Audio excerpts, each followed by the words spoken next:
एक बार की बात है, चमकोली नामक गांव में एक बहुत ही सुंदर नदी हुआ करती थी। गांव वालों का मानना था वो एक रहस्यमय नदी है। अक्सर इस नदी में से ढोल बजने की आवाजें आती थीं और अगर कोई भी गांव वाला उस नदी का पानी पी लेता तो वो जिंदा नहीं बचता था, जिसकी वजह से कोई भी गांव वाला उस नदी के पास नहीं जाता था। एक दिन जंगल के रास्ते से एक चरवाहा चला आ रहा था। तभी उसे बहुत तेज प्यास लगी।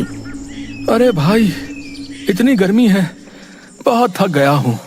प्यास भी जोरों की लगी है, लेकिन इस जंगल में तो कुछ दिखाई ही नहीं दे रहा है। थोड़ा आगे चलकर देखता हूँ, शायद कहीं पानी मिल जाए। जैसे ही वो आगे बढ़ने लगा, वहाँ से अचानक एक पागल बूढ़ा आ जाता है जो देखने में काफी डरावना होता है। रुको, कहाँ जा रहे हो तुम? क्या तुम्हें नहीं पता आगे जाना मना है? इसलिए चले जाओ यहाँ से, वरना वो तुम्हें भी मार डालेगा। जाओ यहाँ से, चले जाओ। अरे बाबा, कौन है आप? मुझे बहुत तेज प्यास लगी है। लगता है आगे कोई नदी है। मैं पानी पीकर वापस आ जाऊंगा। हाँ। क्या कहा मूर्ख? आगे उस नदी के पास मत जाना, वरना तुम जिंदा नहीं बचोगे। हाँ, समझे? जाओ यहाँ से, वरना तुम्हारा विनाश होना संभव है। जिसके बाद बड़े गुस्से में वो पागल बूढ़ा वहाँ से चला जाता है। अरे, लगता है ये बाबा पागल हो गया है। मुझे बहुत तेज प्यास लगी है। अगर इस बाबा की बातों में आया तो प्यास से ही मर जाऊंगा। हाँ। और चरवाहा आगे नदी की ओर बढ़ जाता है। थोड़ी दूर जंगल में चलते ही उसे बहुत सुंदर नदी दिखाई देती है। अरे, वो रही नदी। देखने में तो कितनी सुंदर लग रही है। हाँ, अरे वाह वाह वाह, इसका पानी पीने में कितना अच्छा होगा। आहा। तभी वो उस नदी के पास जाता है और जैसे ही वो पानी पीने के लिए अपने हाथ नदी में डालता है, अचानक से कोई विचित्र सा दिखने वाला हाथ उसे नदी में अपनी तरफ खींच लेता है और चरवाहा चिल्लाते हुए नदी में डूब जाता है। तभी ढोल बजने की अजीब सी आवाज पूरे गांव को सुनाई देने लगती है और गांव के कुछ लोग ये आवाज सुनकर दुखी हो जाते हैं। तभी गांव के दो लोग आपस में बात करते हुए, अरे धन्नू भाई, सुना तूने? ये आवाज उसी मायावी नदी की है। जब वो नदी किसी को अपना शिकार बना लेती है तो यही ढोल बजने की आवाजें आने लगती हैं। हाँ भाई, कह तो बिल्कुल ठीक रहे हो। लगता है फिर से इस मायावी नदी ने किसी को अपना शिकार बना लिया। भैया भाई, अब तो बहुत डर लगता है यार। उस नदी की तरफ जाते हुए बहुत डर लगता है। न जाने कब किसे वो नदी अपना शिकार बना ले। दोनों बहुत उदास हो जाते हैं। उसी गांव में जमुना नाम की एक बूढ़ी अम्मा रहती थी। तभी उसका पोता गौरव शहर से गांव आता है और पूरा गांव घूमने के लिए अपनी दादी से कहता है, दादी माँ, मैं कितने दिनों के बाद शहर से आया हूँ। मैं चाहता हूँ मैं अपना ये पूरा गांव देखूं। बोलो, क्या मैं गांव देखने जा सकता हूँ दादी माँ? अरे हाँ, क्यों नहीं बेटा, ये तेरा ही गांव है, तो गांव देखना चाहता है ना, तो तू जा बेटा। लेकिन याद रखना, भूल से भी जंगल में जो नदी है ना, उसके पास मत जाना। वो नदी मायावी है बेटा। जो भी उस नदी के पास जाता है वो वापस नहीं आता। इसलिए तू समझ, उस नदी के पास मत जाना बेटा, समझा? चाहे कुछ भी हो जाए, शाम से पहले लौट आना घर। अरे दादी, तुम भी बहुत भोली हो। ये किस जमाने की बातें कर रही हो? ये मायावी नदी? अरे नहीं दादी, ऐसा कुछ भी नहीं होता है। तुम चिंता मत करो, मैं जल्दी ही वापस लौट आऊंगा। अच्छा, अब मैं चलता हूँ। जिसके बाद गौरव वहाँ से गांव की ओर चल देता है। अरे बेटा, तू नहीं जानता, उस नदी का रहस्य बहुत ही भयानक है बेटा। बस यही प्रार्थना करती हूँ, भगवान तेरी रक्षा करे। हाँ। गौरव गांव के रास्ते होते हुए जंगल पहुँचता है। अरे, ये तो मैं काफी दूर निकल आया हूँ, लेकिन ये जंगल इतना खाली क्यों है? आसपास कुछ नजर भी नहीं आ रहा है, यहाँ तक कि कोई जानवर भी नहीं। थोड़ा आगे चलकर देखता हूँ। जैसे ही गौरव आगे बढ़ता है, उसे वही पागल बूढ़ा नजर आता है। वो अचानक से उसका रास्ता रोक लेता है। कहाँ जा रहा है तू लड़के? आगे उस मायावी नदी के पास मत जाना। हाँ, वो एक छलावा है। छलावा तुझे जिंदा नहीं छोड़ेगा वो, समझा? मैं कहता हूँ वापस लौट जा यहाँ से। जिसके बाद बड़े गुस्से में वो पागल बूढ़ा वहाँ से चला जाता है। अरे कैसा पागल बूढ़ा है, देखने में तो इतना भयानक लगता है। ये बुढ़ा सठिया गया है, कुछ भी बोल रहा है। लगता है आगे नदी के पास चलकर देखना ही होगा कि आखिर माजरा क्या है। अरे कितनी सुंदर नदी है ये। नदी तो मैंने पहले कभी नहीं देखी। वाह वाह, इतनी सुंदर नदी। तभी अचानक से गौरव को एक आवाज सुनाई देती है, जैसे कोई आदमी बहुत जोर जोर से रो रहा हो। अरे ये किसकी रोने की आवाज आ रही है? तभी वो देखता है कि एक साधु बूढ़ा वहाँ बैठा रो रहा है। गौरव उस आदमी के पास जाता है। कौन हो तुम? रो क्यों रहे हो? और यहाँ इस जंगल में क्या कर रहे हो? मेरी मदद करो बेटा, वो एक छलावा है, मैं बहुत तकलीफ में हूँ, मेरी मदद करो। मेरी कोई गलती नहीं है, मैं निर्दोष हूँ, मेरी मदद करो मेरी। अरे लेकिन आप हैं कौन, बताओ तो सही, और क्या मदद चाहिए आपको बाबा? गौरव को एक और आवाज सुनाई देती है। गौरव पीछे मुड़ के देखता है कि वही पागल भयानक दिखने वाला बूढ़ा होता है जो गौरव को जंगल से लौट जाने को कह रहा था। तुम यहाँ क्या कर रहे हो लड़के? तुमसे बोला है ना जाओ यहाँ से, वरना ये मायावी नदी तुम्हें भी अपने माया जाल में फंसा लेगी। हाँ चलो जाओ यहाँ से। बाबा मैं तो बस जा ही रहा था, वो तो मुझे ये बूढ़ा साधु रोते हुए दिखाई दिया, इसलिए मैं यहाँ आ गया। कौन? लड़के किसकी बात कर रहे हो तुम? यहाँ तो कोई रोता हुआ नजर ही नहीं आ रहा है। मैं कहता हूँ चले जाओ यहाँ से। तभी गौरव अपनी गर्दन घुमाकर पीछे देखता है और देखता है कि सच में वहाँ कोई नहीं है। गौरव ये देखकर हैरान हो जाता है। अरे लेकिन वो बूढ़ा साधु तो यही था, मैं सच बोल रहा हूँ, वो यही था। हाँ सच। अरे ओ लड़के, लगता है तू पागल हो गया है।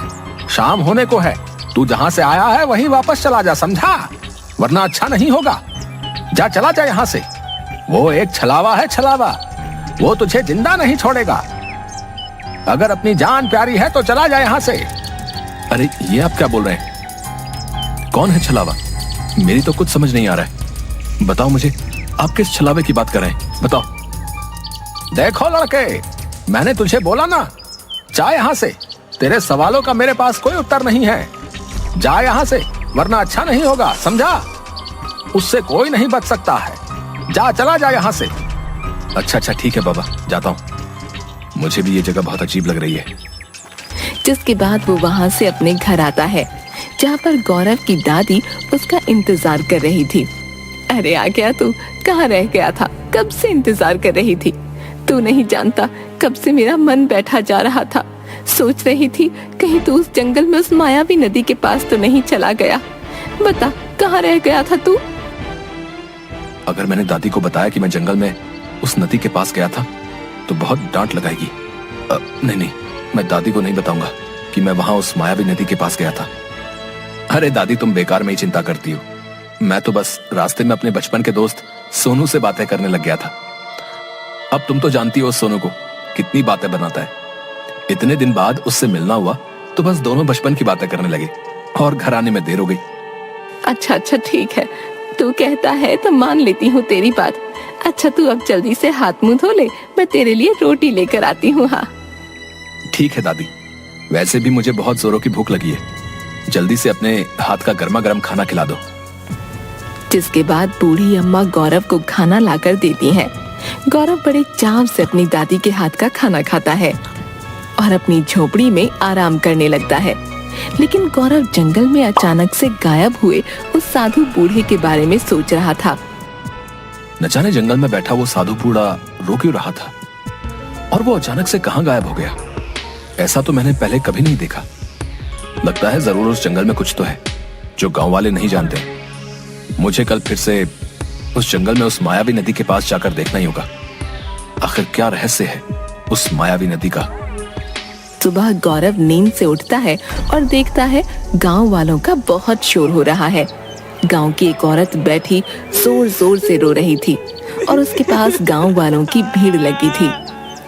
हाय हाय, सोमू के बापू रात को उस जंगल की तरफ कुछ लकड़ियां लेने गए थे। मैंने उन्हें कितना मना किया था वहाँ मत जाइए, लेकिन वो माने ही नहीं। अब देखो वो रात से वापस ही नहीं लौटे।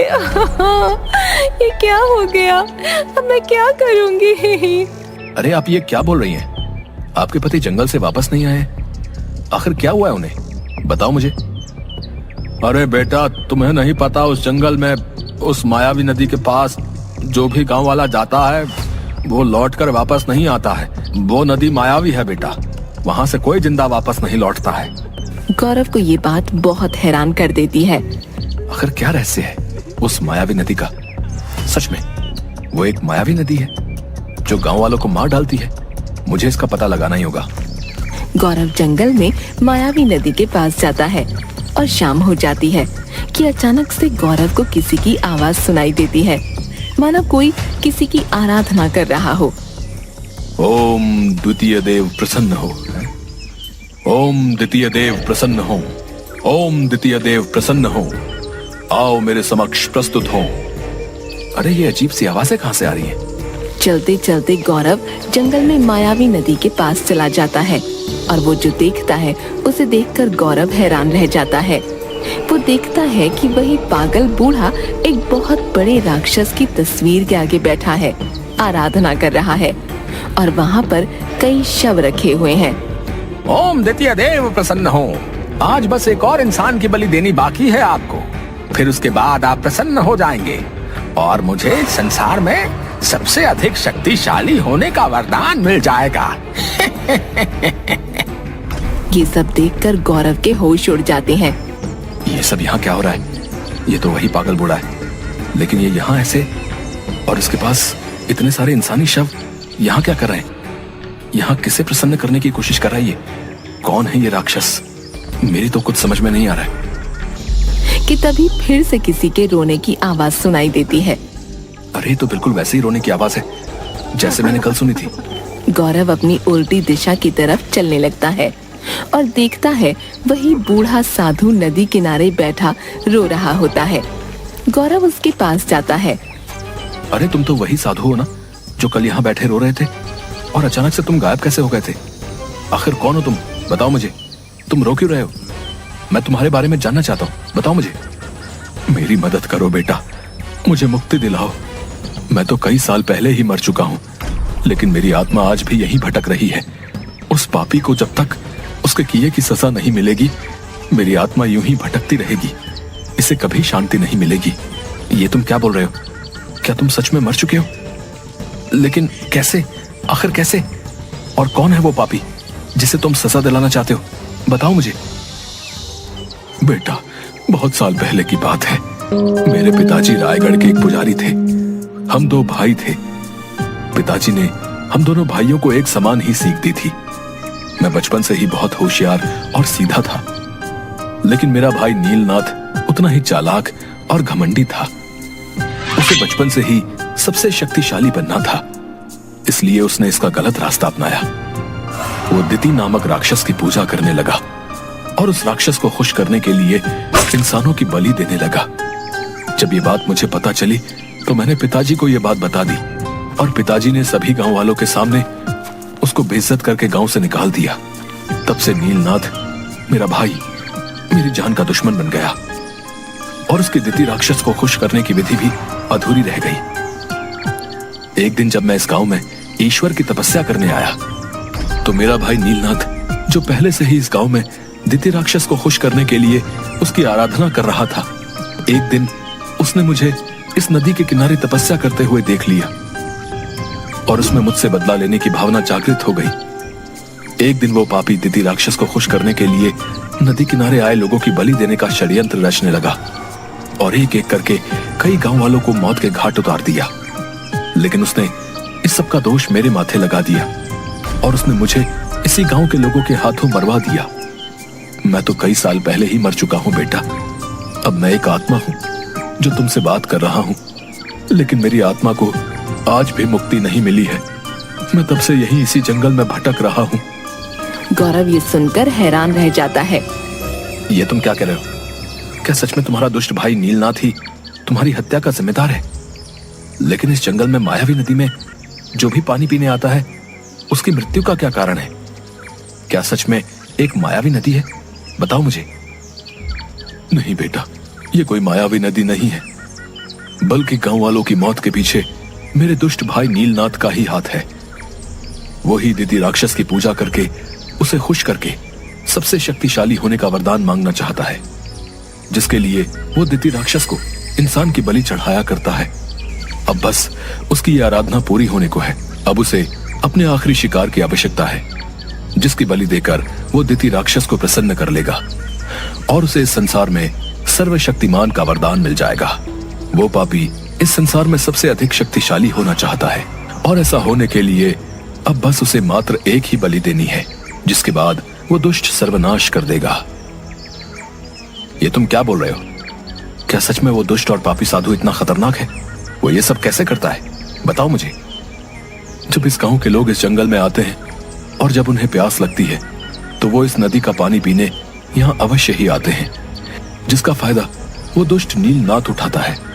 वो पहले से ही इस नदी के अंदर मौजूद रहता है और जब कोई पानी पीने के लिए नदी में अपने हाथ डालता है तो वो उन्हें अंदर इस नदी में खींच लेता है और अपनी दिव्य शक्ति से उन्हें बेहोश कर देता है। ऐसा करके वो दिति राक्षस को गांव वालों की बलि दे देता है। अब बस उसकी ये आराधना पूरी होने को है।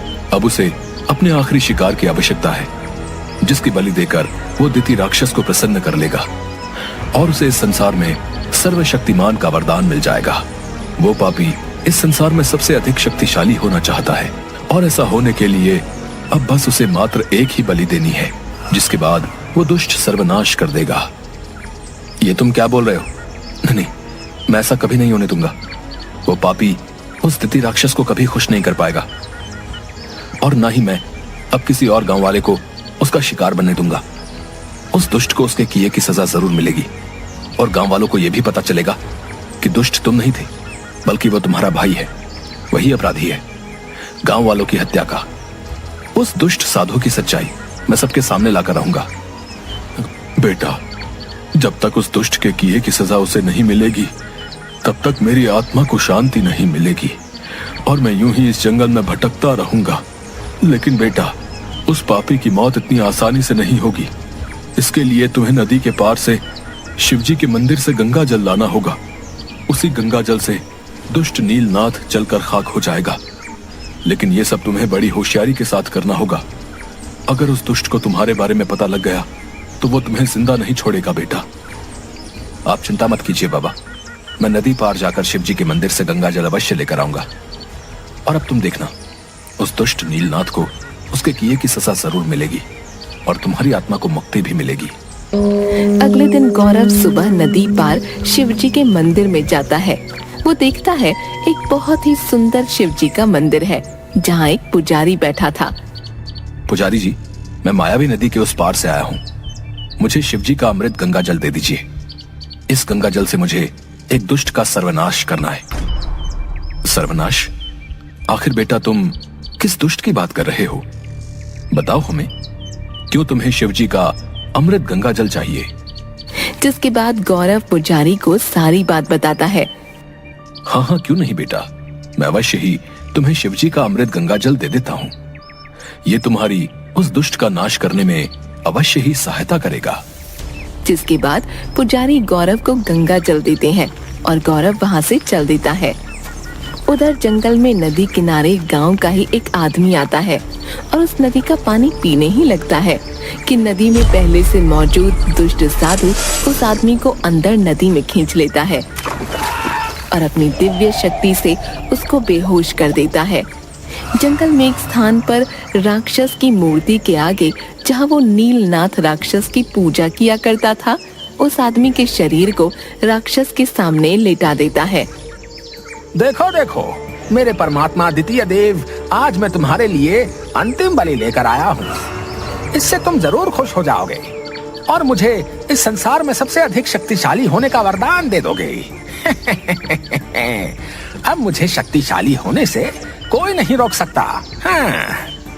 तभी वो दुष्ट नीलनाथ एक बड़ी सी तलवार से उस आदमी का सर काटने ही वाला होता है कि तभी वहाँ गांव वाले लाठी डंडों के साथ आ जाते हैं।